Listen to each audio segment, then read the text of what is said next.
গল্পটির নাম হচ্ছে মৃত্যুর মুহূর্তে, লিখেছেন ডোনাল্ড ই ওয়েস্টলেক। আর পড়ে শোনাচ্ছে সেতু।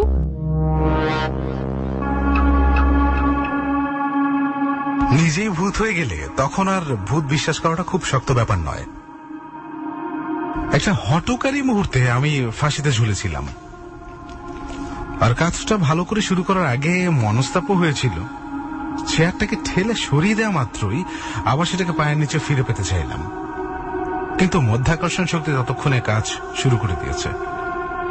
চেয়ারটা মেঝেতে যেখানে ছিল সেখানেই পড়ে রইল, আর আমার 13 স্টোন 11 হন্দরের দেহটা ক্রমেই নিচে নামতে লাগলো। গলার দড়িটা ক্রমেই এঁটে বসতে লাগলো, গলার মাঝখানটা ভীষণ ব্যথা করতে লাগলো, কিন্তু আমার গাল দুটো এমন ভাবে ফুলে উঠল যে সেটাই তাজ্জব ব্যাপার বলে মনে হলো। গালের দুটো উঁচু ঢিবির উপর দিয়ে ভালো করে তাকিয়েও তাকাতে পারছি না, যদিও তখন আমি প্রাণপণে দরজার দিকে তাকাতে চাইছিলাম, যদি তখনও কেউ এসে আমাকে উদ্ধার করে এই আশায়। কিন্তু আমি ভালো করেই জানি যে বাড়িতে আর কেউ নেই, আর থাকলেও দরজাটা তো ভিতর থেকে ভালো করে বন্ধ করেই দিয়েছি। পা দুটো ছোড়ার ফলে আমি অনবরত ঘুরছি, ফলে কখনো দরজার দিকে কখনো জানলাটার দিকে মুখটা ঘুরে যাচ্ছে। কাপা হাতে দড়িটা ধরে যতই টানাটানি করছি ততই সেটা আরো শক্ত হয়ে মাংসের মধ্যে বসে যাচ্ছে। আমার নামটি ছিল এডওয়ার্ড থর্নবার্ন, সময় 1838 থেকে 1977। 40তম জন্মদিনের ঠিক 1 মাস আগে আমি আত্মহত্যা করি। আমি জানি সেজন্য দায়ী আমার পুরুষত্বহীনতা। আমি যদি সন্তানের পিতা হতে পারতাম তাহলে আমাদের বিবাহ বন্ধন শক্ত থাকত, তাহলে এমিলি আমার প্রতি বিশ্বাসঘাতকিনী হতো না, আর আমিও ক্ষণিকের দুর্বলতা নিজের জীবন নষ্ট করতাম না। ঘটনাস্থল কনেকটিকাটের বার্নস্টেপ লয়ে আমাদের বাড়ির অতিথি কক্ষে। সময় সন্ধ্যা 7টার ঠিক পরে। বছরের এই সময়টাতে তখন গাঢ় গোধূলি নেমে আসে। অফিস থেকে ফিরেছি 6টার একটু আগে। আমি বাড়ির দালালি করি। কাজটা কনেকটিকাট শহরে বেশ লাভজনক, যদিও ইদানিং আমার আয় উপার্জন বেশ কমে এসেছিল। বাড়ি ফিরেই দেখলাম রান্নাঘরের টেবিলে এক টুকরো চিঠি। গ্রেগের সঙ্গে প্রাচীন ধ্বংসস্তূপ দেখতে যাচ্ছি। তোমার রাতের খাবার ব্যবস্থাটা তোমাকে করে নিতে হবে। দুঃখিত, ভালোবাসা, এমিলি। এই গ্রেগ লোকটা এমিলির প্রেমিক। নিউ ইয়র্ক যাবার বড় রাস্তার উপর তার একটা পুরাবস্তুর দোকান আছে। অল্প মাইনের সহকারিণী হিসেবে এমিল দিনের বেশিরভাগ সময় সেখানেই কাটায়। মধ্য সপ্তাহের দীর্ঘ অপরাহ্নগুলো যখন দোকানে কোনো পুরাবস্তু সংগ্রহকারী থাকে না, তখন তারা দুজন একত্রে দোকানের পিছনে গিয়ে কি করে তাও আমি জানি। 3 বছরের বেশি সময় ধরে ব্যাপারটা আমার জানা থাকলেও তা নিয়ে কি যে করব ঠিক বুঝে উঠতে পারি না। আসলে ব্যাপার হলো, দোষটা তো আমারই। তাই পাছে এই কুৎসিত ব্যাপারটা প্রকাশ হয়ে পড়ে সেই ভয়ে আমি কিছু বলতেও পারি না। তাই মনে মনে অসন্তুষ্ট হলে চুপ করেই ছিলাম। অসন্তোষ, দুঃখ, প্রতিবাদ সবই মনের মধ্যে চেপেই রেখেছিলাম। আগেও আত্মহত্যার চেষ্টা করেছি। প্রথমে মোটর গাড়ি নিয়ে প্রচন্ড বেগে ছুটে আসা কোনো ট্র্যাকের দিকে এগিয়ে গিয়েছি। কখনো বা একটা পাহাড়ের উপর থেকে কনেকটিকা নদীতে ঝাঁপ দিয়ে পড়তে গেছি। শেষ পর্যন্ত এই অঞ্চলে যে কোনো একটা লেভেল ক্রসিং এ গাড়িটাকে আড়াআড়ি ভাবে দাঁড় করিয়ে রেখেছি, কিন্তু 20 মিনিটের মধ্যেও কোনো ট্রেন না আসায় মনের বেপরোয়া ভাবটা কেটে গেছে, আর আমিও গাড়ি নিয়ে ফিরে এসেছি। পরে কবজিটা কেটে ফেলতে চেষ্টা করেছি, কিন্তু কোনো ধারালো যন্ত্র নিজের শরীরে ঢুকিয়ে উঠতে পারিনি। অসম্ভব। পরের কোনো সুযোগের জন্য অপেক্ষা করেছি। শেষ পর্যন্ত দড়ির সাহায্য নিলাম, আর তাতেই সফল হলাম। সম্পূর্ণ সফল, পুরোপুরি সফল। পা দুটো হাওয়ায় ছুটতে লাগলাম। আঙুল নিয়ে নিজের গলায় চেপে ধরলাম। চোখ দুটো ঠেলে বেরিয়ে এলো, জিভটা শুকিয়ে উঠল, সারা দেহটা লেত্তির মাথায় লাঠিমার মতো ঘুরতে লাগলো। তীক্ষ্ণ অসহ্য যন্ত্রণা।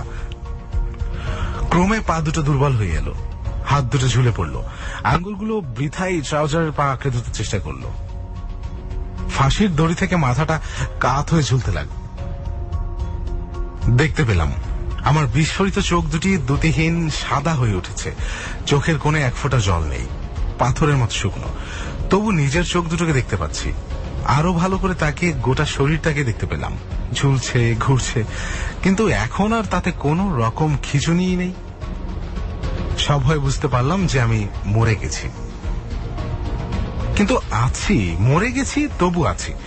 গলায় এখনো ফাঁসির ব্যথা, মাথার মধ্যে কেমন একটা ঠেলে ওঠা চাপ। আছি, কিন্তু সেই মাটির শরীরে নেই, নেই সেই ঝুলন্ত মাংসপিণ্ডের মধ্যে। অদৃশ্য আলোর মতো ছড়িয়ে আছি সারা ঘরে, নিরালম্ব হয়ে ফিরছি সর্বত্র। এবার কি হবে? ভয়, বিস্ময় ও ব্যথা একসঙ্গে আমাকে ভর করলো। ঝুলন্ত কুয়াশার মতো পরবর্তী ঘটনার জন্য অপেক্ষা করতে লাগলাম, কিন্তু কিছুই ঘটল না। অপেক্ষা করেই আছি। শরীরটা একেবারেই স্থির হয়ে আছে। দেয়ালের দুটো ছায়া এতটুকু নড়ছে না। বিছানার পাশের বাতিগুলো জ্বলছে, দরজা বন্ধ, জানালার পর্দা নামানো, কিছুই ঘটল না। এবার চিৎকার করে প্রশ্ন করতে চাইলাম, তাও পারলাম না। গলাটা ব্যথা করে উঠল, কিন্তু আমার তো তখন কোনো গলা ছিল না।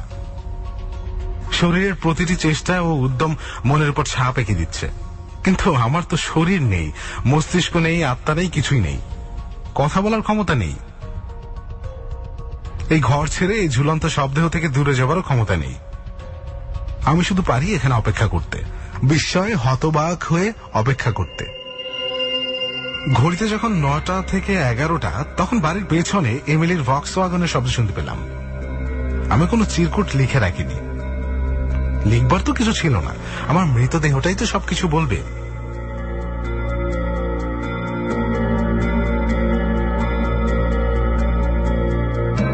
এখন অনুশোচনা হলেও আমি যা করেছি ঠিকই করেছি। আমি জানি আমি ঠিক কাজই করেছি, কিন্তু এমিলি যখন দরজা দিয়ে ঘরে ঢুকবে তখন তার মুখটা আমি দেখতে চাই না। সে আমার প্রতি অন্যায় করেছে, সেই তো সবকিছুর কারণ। সেও আমার মতো সেই কথাটা বুঝুক, কিন্তু তার মুখ দেখতে আমি চাই না। ব্যথাটা আবার বাড়ল। যা ছিল আমার গলায়, আমার মাথায়, সেখানে ব্যথা। অনেক দূরে একতলা দরজা বন্ধ করার শব্দ হলো। বাতাসের মতো ঘরের মধ্যে আমি কেঁপে উঠলাম, কিন্তু ঘর ছেড়ে গেলাম না, যেতে পারলাম না। এমিলি আমাকে ডাকলো, এড, এড, আমি ডাকছি। আমি জানি তুমি ডাকছো, এখনই আমাকে চলে যেতে হবে এখান থেকে। এখানে থাকতে আমি পারি না। এই ভ্রাম্যমান উপস্থিতি কি আমার আত্মা? এর চাইতে নরকও ভালো। আমাকে নরকে নিয়ে যাও ঈশ্বর, যেখানে খুশি নিয়ে যাও, শুধু এখানে ফেলে যেও না। ডাকতে ডাকতে এমিলি উপরে উঠে এলো, গেস্ট রুমের বন্ধ দরজার পাশ দিয়ে চলে গেল। আমার শোবার ঘরে ঢুকলো, আমার নাম ধরে ডাকলো, কণ্ঠস্বরে যেন একটা ভয়ের আভাস। সে আবার চলে গেল, হল পেরিয়ে নিচে নেমে গেল। সব চুপচাপ। সে কি করছে? হয়তো আমার কোনো চিরকুট, কোন সংবাদের খোঁজ করছে। জানালা দিয়ে তাকালো, আমার শেভরলেট গাড়িটা দেখে বুঝলো আমি বাড়িতেই আছি। এ ঘর থেকে ও ঘরে গেল। বাড়িটা খুবই পুরনো, প্রায় 200 বছর আগেকার। দ্বিতীয় মহাযুদ্ধের সময় আগেকার মালিক কিছু অদল বদল করেছিলেন। আমি কিনেছি 12 বছর আগে। সেকেলে আসবাবপত্র ও পুরনো জিনিসপত্র দিয়ে বাড়িটাকে সাজিয়েছি। নড়বড়ে আসবাব আর ঔপনিবেশিক যুগের জিনিসপত্র, পাইন কাঠের হলদে পুরনো টেবিল। বাড়িটা কিনেছি আমি, কিন্তু কোনোদিন বাড়িটাকে ভালোবাসতে পারিনি। কিনেছি এমিলির জন্য, তার জন্যই সব করেছি। কারণ আমি জানি এমিলি যা চাই সেই জিনিসটি কোনো দিনই তাকে দিতে পারবো না। একটি সন্তান। অবশ্যই এ নিয়ে এমিলি কখনো গোলমালও করেনি। এমিলি খুবই ভালো। নিজের পরিবর্তে তাকে কখনো দোষী করিনি আমি। বিয়ের প্রথম দিকে সে সাগ্রহে দু একটা কথা তুলেছে, কিন্তু আমার প্রতিক্রিয়া লক্ষ্য করে দীর্ঘকাল আর কিছুই বলেনি। কিন্তু আমি জানতে পেরেছি, যে কড়িকাঠ থেকে আমি ঝুলেছি সেটা পুরনো বাড়িরই একটা অংশ। 11 বর্গ ইঞ্চি হাতে চেরা একখণ্ড পুরনো কাঠ। কড়িকাঠটা বেশ শক্ত। আমি চিরকাল ঝুলে থাকলেও ওটার কিচ্ছু হবে না।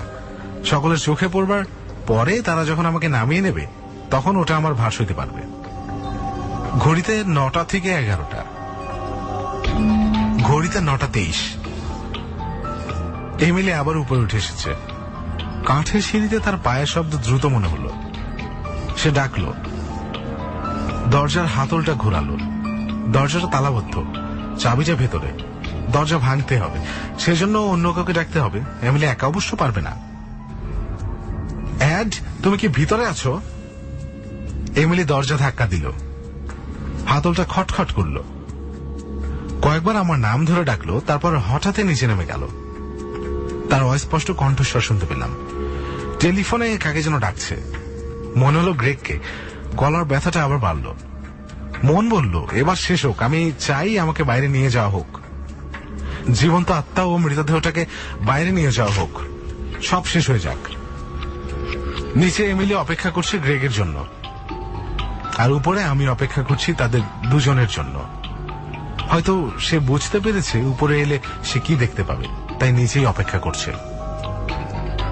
গ্রেগ এখানে উপস্থিত থাকাতে আমার কোনো আপত্তি নেই। আমার আপত্তি এমিলির উপস্থিত থাকায়। ঘড়িতে যখন 9:44, তখন বাড়ির পাশের পাথরের নুড়ির উপর গাড়ির চাকা শব্দ শুনতে পেলাম। গ্রেগ বাড়িতে ঢুকল। নিচে তাদের কথাবার্তা শুনলাম, গাঢ় কণ্ঠস্বর ধীর স্থির আশ্বাসপূর্ণ, আর হালকা নারী কণ্ঠস্বর দ্রুত ও ভয়ার্ত। দুজনে একসঙ্গে উঠে এলো। কারোর মুখে কথা নেই। দরজার হাতলটা ঘুরল, খটখট শব্দ হলো। গ্রেগের গলা শোনা গেল, অ্যাড। একটু নীরবতার পর এমিলি বলল, না না, সে কিছুতেই এ কাজ করতে পারে না। এ কাজ? গ্রেগের গলায় সচকিত সন্দেহ।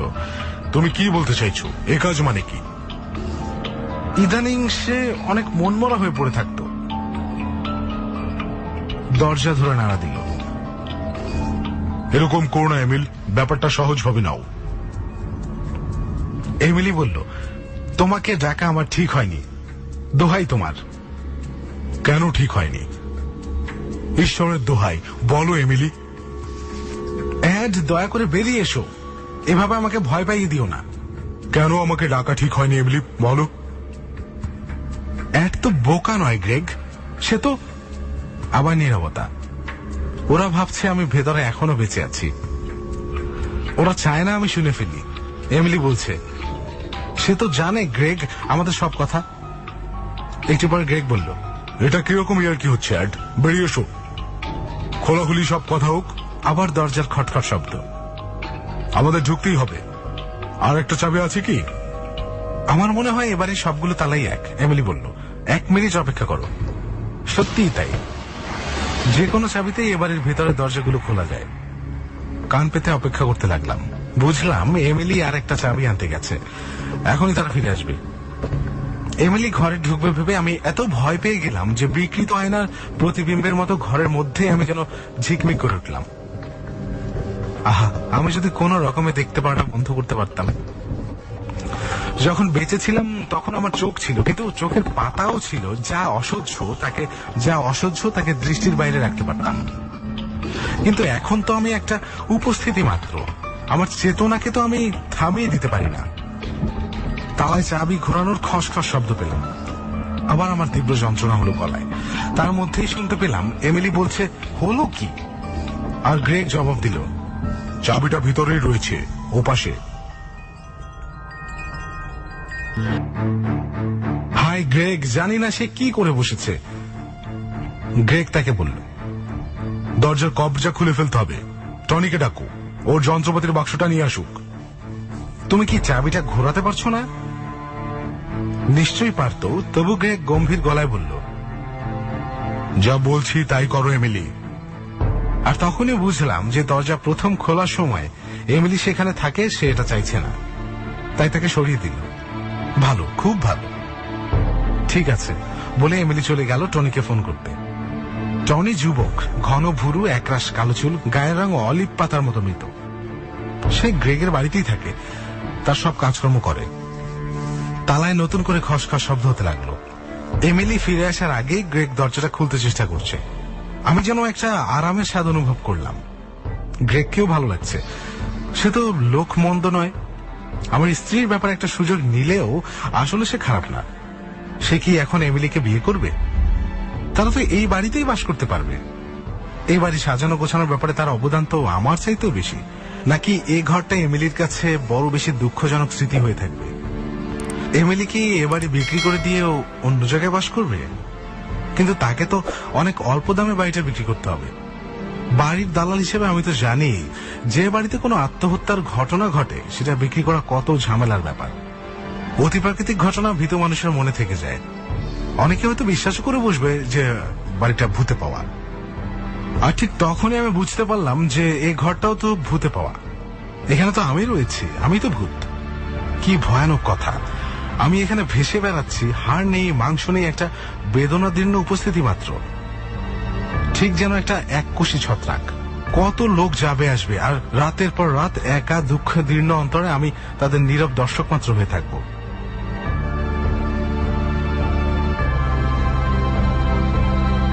না, এমিলি বাড়িটা বিক্রি করেই দেবে। তাকে বিক্রি করতেই হবে। আর সেটাই হবে আমার যোগ্য শাস্তি, আত্মহত্যার শাস্তি। যে মানুষ নিজের জীবনকে হনন করে তার নির্জন নরকবাস। সব ইন্দ্রিয়গুলো সজাগ থাকবে, অথচ তার বেশি কিছু থাকবে না। মধ্যাকর্ষণের চাইতেও শক্তিমান কোনো কিছু আমাকে বেঁধে রাখবে আমারই আত্মহননের ঘটনাস্থলে।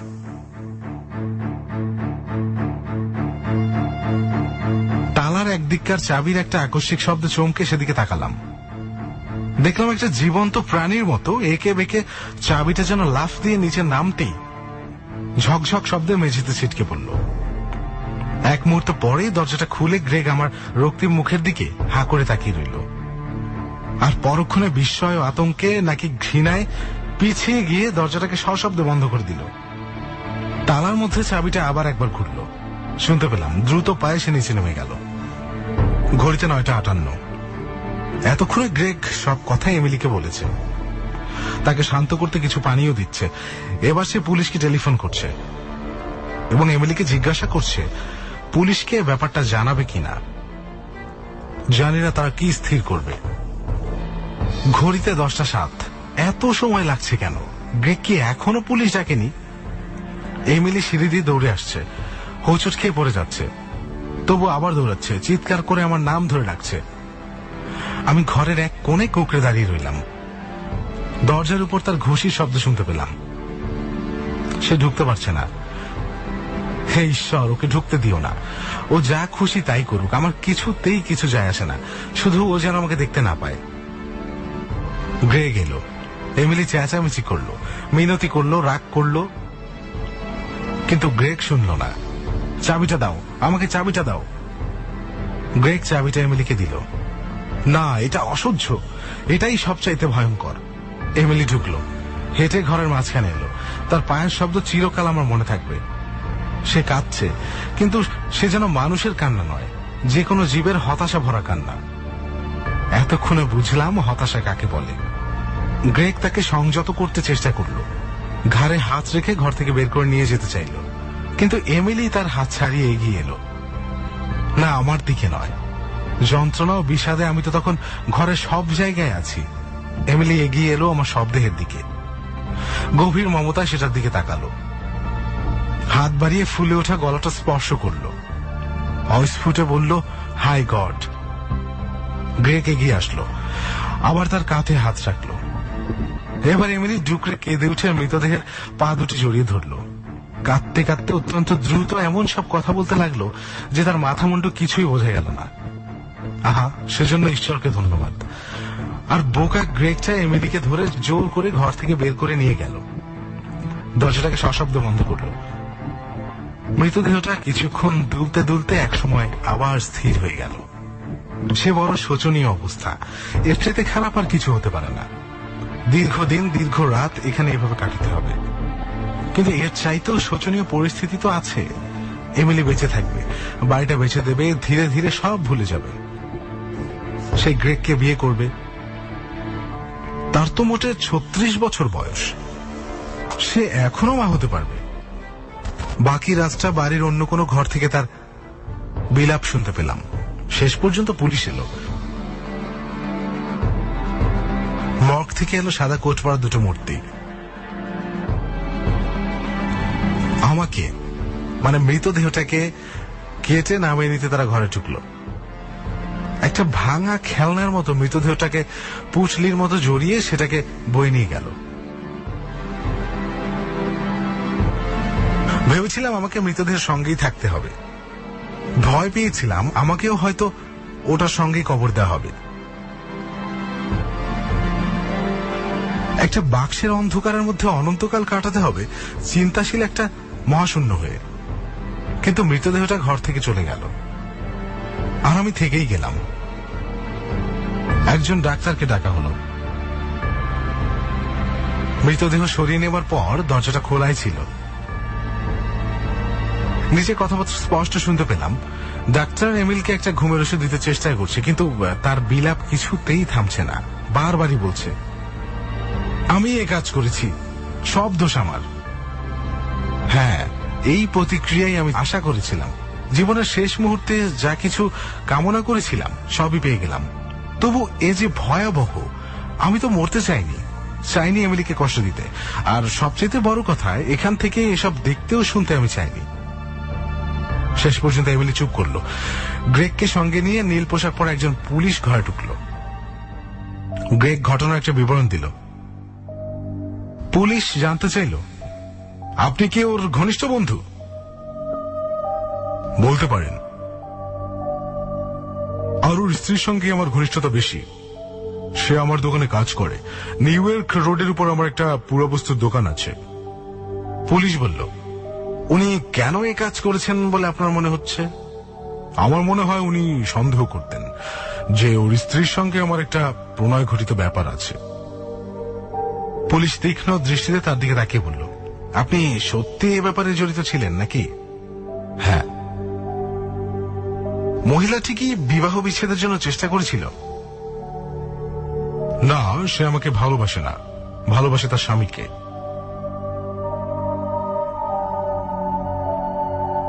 তাহলে তিনি যেখানে সেখানে রাত কাটান কেন? এই কথায় গ্রেগ অসন্তুষ্ট হলো। বলল, যেখানে সেখানে তো রাত কাটায় না, মাঝে মাঝে, তাও ঘন ঘন নয়, আমার সঙ্গে রাত কাটায়। কেন? একটু স্বস্তির জন্য। অ্যাডের সঙ্গে চলাটা খুব সহজ ব্যাপার নয়। সে বড়ই মেজাজি মানুষ। ইদানিং ক্রমেই অবস্থা খারাপ হয়ে উঠছিল। জীবনে সুখী লোকরা আত্মহত্যা করে না, পুলিশটি বলল। ঠিক কথা। অ্যাড প্রায় মনমরা হয়ে থাকতো, মাঝে মাঝে চাপা ক্রোধে কষ্টও পেত। ফলে তার ব্যবসা খারাপ হচ্ছিল, খদ্দেররা বিগড়ে যাচ্ছিল। এমিলির জীবনও শোচনীয় হয়ে উঠছিল, কিন্তু তবু সে অ্যাডকে ছাড়তে রাজি নয়। সে স্বামীকে ভালোবাসে। জানি না এখন সে কি করবে। আপনারা দুজন বিয়ে করতে পারেন না? না। গ্রেগ বিষণ্ণ হাসি হাসল।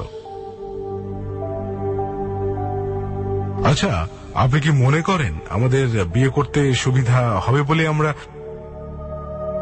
ওকে খুন করে আত্মহত্যা বলে চালাতে চেষ্টা করছি? মোটেই না, পুলিশটি বলল। কিন্তু আপনাদের সমস্যাটা কি?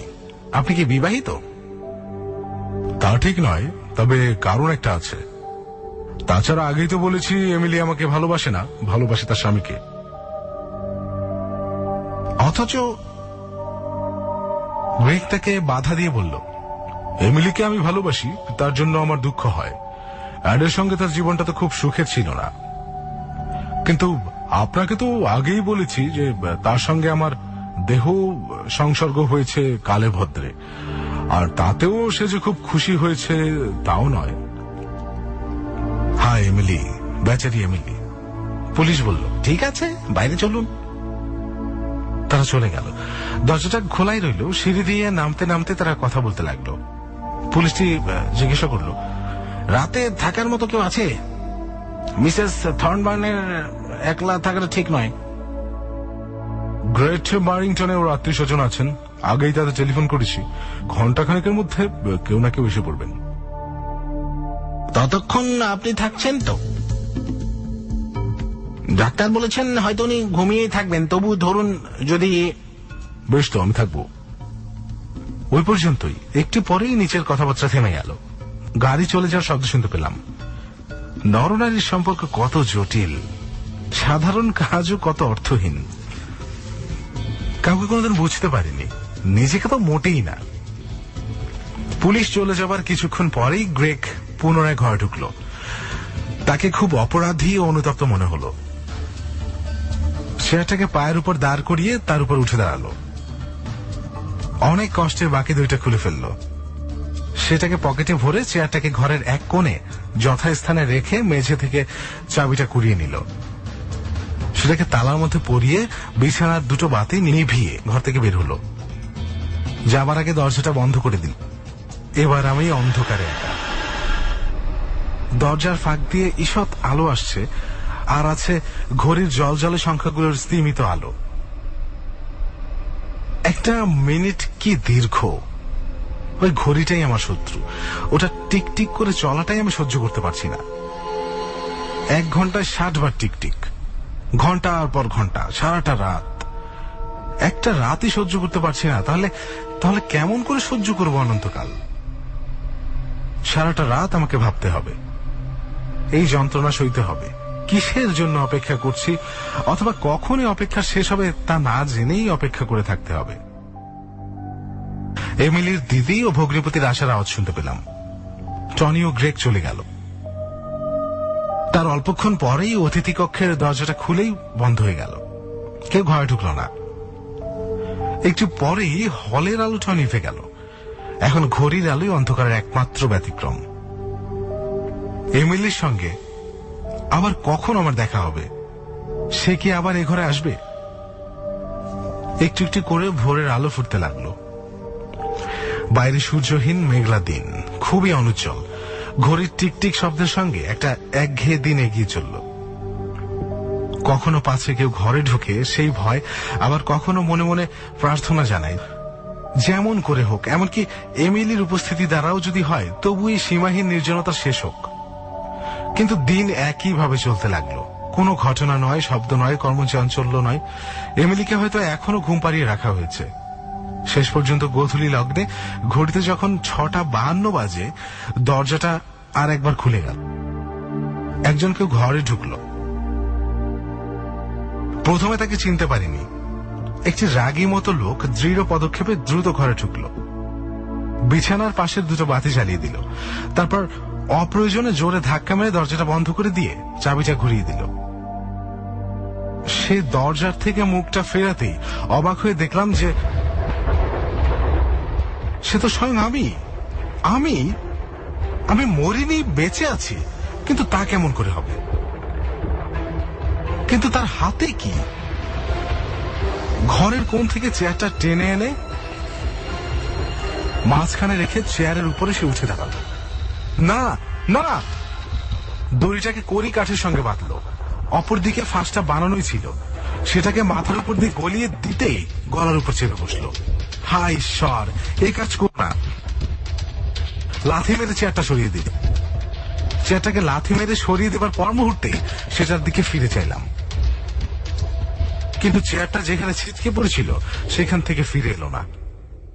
আর আমার 13 স্টোন 11 হন্দর ওজনের ভারী দেহটাও গলার শক্ত দড়িটা থেকে ক্রমেই নিচের দিকে নামতে লাগলো। গলায় ব্যথা লাগছিল, ভয়ঙ্কর ব্যথা। কিন্তু তার চাইতেও বিস্ময়কর ভাবে আমার গাল দুটো ফুলে উঠল। যন্ত্রণাদীর্ণ চোখে অনেক কষ্টে দরজার দিকে তাকালাম। মনে আশা, এখনো যদি কেউ এসে আমাকে রক্ষা করে। যদিও আমি জানি যে বাড়িতে আর কেউ নেই, আর দরজাটা বেশ ভালোভাবে তালাবদ্ধ করা হয়েছে। পা দুটো ছোড়ার ফলে শরীরটা দুলতে দুলতে ঘুরপাক খাচ্ছে। ফলে কখনো দরজার দিকে, কখনো জানলার দিকে আমার মুখটা ঘুরে যাচ্ছে। গলায় এঁটে বসে যাওয়া ফাঁসটাকে ঢিলে করার জন্য কাপা হাতে বৃথাই অনেক চেষ্টা করলাম, কোনো ফল হলো না। ক্রমেই দেহটা স্থির হয়ে গেল। মনে হলো এবার আমার মৃত্যু হলো। এই তো মৃত্যু।